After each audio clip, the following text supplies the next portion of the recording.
पण मात्र उद्धार व्हायचा झाला तर मृत्यूलोकातल्याही लोकांनी नुसतं भजन नाही करून चालणार, इंद्रानं सुद्धा भजन करायला पाहिजे।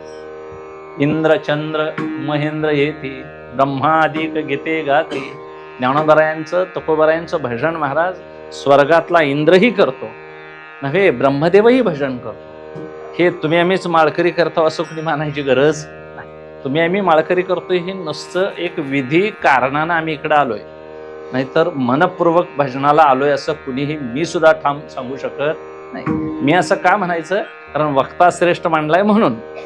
तर मी सुद्धा टाळाला उभारल्यानंतर महाराज आमची योग्यता सगळ्यांची सारखी आहे। निरनिमित्त आवडीनं आम्ही आलेलो, खऱ्या आवडीनं आलेले संत आहेत आणि कारणाकारणानं तुम्ही आम्ही आलेलो।